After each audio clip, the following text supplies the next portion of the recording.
অসমৰ ইতিহাসৰ পাতত এই কথা লিপিবদ্ধ হৈ থাকিব যে দুৰ্ভাগ্যবশতঃ এইখন ৰাজ্যই হিমন্ত বিশ্ব শৰ্মাৰ দৰে এজন দুৰ্ভাগ্যজনক মুখ্যমন্ত্ৰী পাবলগীয়া হৈছিল।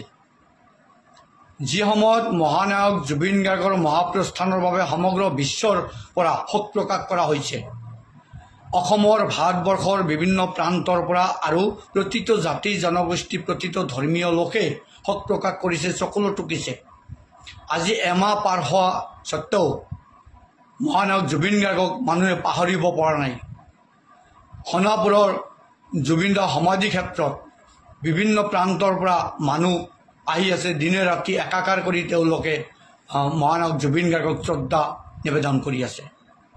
তেনেস্থলত আমাৰ মুখ্যমন্ত্ৰী হিমন্ত বিশ্ব শৰ্মাদেৱে কেনেকৈ প্ৰকাশ কৰিব পাৰে যে মহানায়ক জুবিন গাৰ্গক ন্যায় প্ৰদানৰ যি আন্দোলন চলি আছে, সেই আন্দোলনৰ 50% হেনো মুখ্যমন্ত্ৰী হিমন্ত বিশ্ব শৰ্মাদেৱে পদত্যাগ কৰিলে নাইকিয়া হৈ যাব, আৰু মুখ্যমন্ত্ৰীৰ আসনত অসম কংগ্ৰেছৰ সভাপতি গৌৰৱ গগৈক অধিষ্ঠিত কৰালে বাকী 50% আন্দোলনো নাইকিয়া হৈ যাব। অৰ্থাৎ মহানায়ক জুবিন গাৰ্গক ন্যায় প্ৰদানৰ বাবে যি দাবী উত্থাপন হৈছে, এই সম্পূৰ্ণ ৰাজনৈতিক উদ্দেশ্য প্ৰণোদিত, আৰু এই দাবী উত্থাপনকাৰীসকল মিছা। তেওঁলোকে মহানায়ক জুবিন গাৰ্গক ভাল নাপায়, তেওঁলোকে হিমন্ত বিশ্ব শৰ্মাক বেয়া পায় আৰু গাদীচ্যুত কৰিবলৈ আৰু গৌৰৱ গগৈক মুখ্যমন্ত্ৰী বনাবলৈহে তেওঁলোকে এই দাবী উত্থাপন কৰি আছে। কিমান দুৰ্ভাগ্যজনক হ'ব পাৰে ভাবকচোন এবাৰ।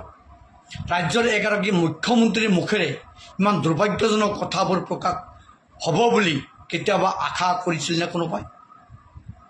কিদৰে মুখ্যমন্ত্ৰী হিমন্ত বিশ্ব শৰ্মাই এনেধৰণে ইমান নিকৃষ্ট কথা বতৰাবোৰ প্ৰকাশ কৰিব পাৰে? তেখেত প্ৰতিটো কথাতে ৰাজনীতি কৰে, তেখেতে আনক ৰাজনীতি কৰিবলৈ মানা কৰি নিজে কিন্তু ঠিকে ঠাকে ৰাজনীতি কৰে। মহানায়ক জুবিন গাৰ্গ তেখেতৰ ৰাজনৈতিক এটা বিষয়বস্তু হৈ পৰিছে। তেখেতে প্ৰকৃতপক্ষে মহানায়ক জুবিন গাৰ্গক অনুধাৱন কৰিব পৰা নাই। তেওঁ জুবিনদাৰ বাবে যিমানখিনি কৰিছে সেইসমূহ সম্পূৰ্ণ জনসাধাৰণৰ ৰসত পৰাৰ ভয়ত কৰিছে।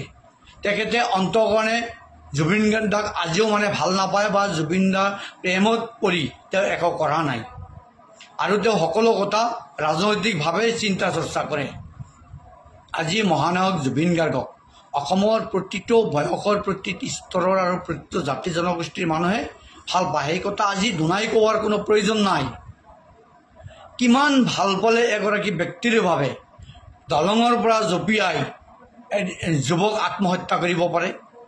কিমান ভাল পালে এগৰাকী ব্যক্তিৰ বাবে এইদৰে বিভিন্ন স্থানত মানুহে আত্মহত্যা কৰিবলৈ প্ৰচেষ্টা চলাব পাৰে? বিভিন্ন বয়সৰ মানুহে তেখেতক ভাল পায় কাৰণে তেখেতৰ বাবে বহু অভিলেখ সংখ্যক বহুতে চকুলো টুকিছে বা বিভিন্ন ধৰণৰ ত্যাগ স্বীকাৰ কৰিছে।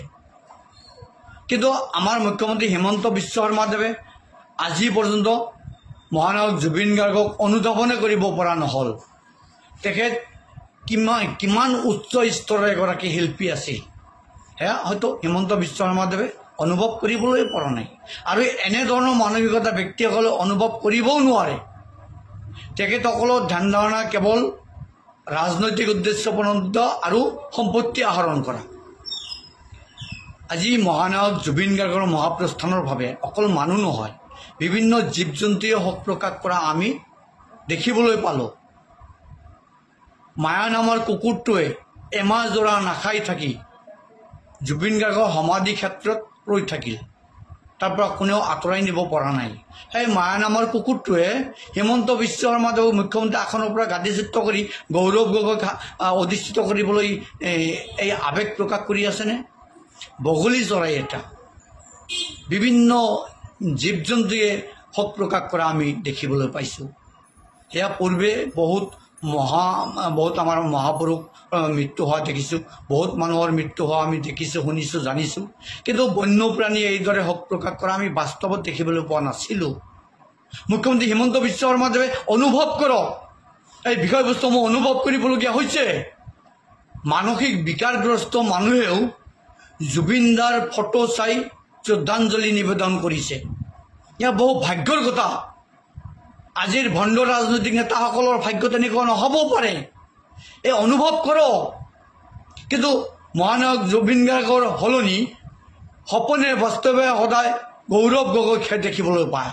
মুখ্যমন্ত্ৰী হিমন্ত বিশ্ব শৰ্মাক মানৱ পথত সদায় সজীৱ হৈ থাকে গৌৰৱ গগৈ, সজীৱ হ'ব লাগিছিল মহানায়ক জুবিন গাৰ্গ, কিন্তু দুৰ্ভাগ্যজনকভাৱে তেখেতৰ মানৱ পথত সদায় সজীৱ হৈ থাকে গৌৰৱ গগৈ, তেখেতৰ চিন্তাৰ কেন্দ্ৰবিন্দু গৌৰৱ গগৈ। ইমানেই যদি ভীতিগ্ৰস্ত হৈছে, ইমানেই যদি ভয় খাইছে, তেনেহ'লে মুখ্যমন্ত্ৰী হিমন্ত বিশ্ব শৰ্মাদেৱে নিজে নিজে মুখ্যমন্ত্ৰীৰ পৰা পদত্যাগ কৰক।